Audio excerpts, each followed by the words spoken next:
the ACT now, we're on 100% renewable electricity, and that means that 60% of our greenhouse gas emissions are coming from transport.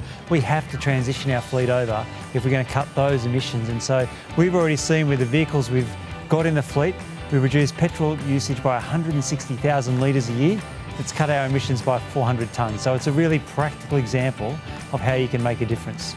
We were very clear when we set out our zero emission vehicle plan at the start. We weren't choosing between electric or hydrogen. We think that the different types of vehicles will play a different role over time. And so having hydrogen vehicles like this one behind me is part of that strategy.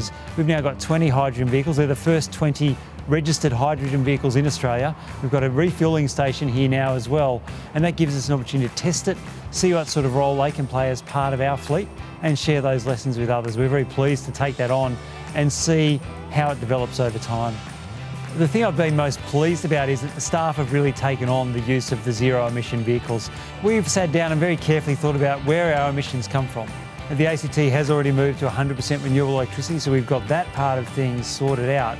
And so now we've got the bulk of our emissions coming from transport and gas. And so as a government, we need to think about what are the next set of incentives, and that's why moving to a zero emission fleet for ourselves as a starting point and trying to then translate that into broader community uptake of electric and zero emission vehicles has been such an important strategy for us.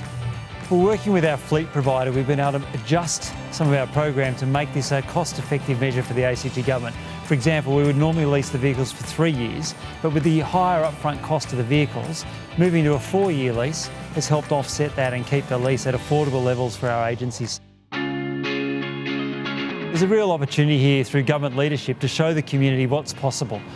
Battery electric vehicles are really usable, they can meet so many people's needs, and by us having them in the fleet we're demonstrating that.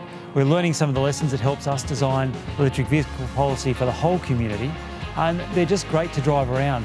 We've also seen reductions in costs because it's much cheaper to recharge from electricity than put petrol in our vehicles all the time. They require less servicing. The other attractive thing is in leasing these vehicles, we'll also create a second-hand market.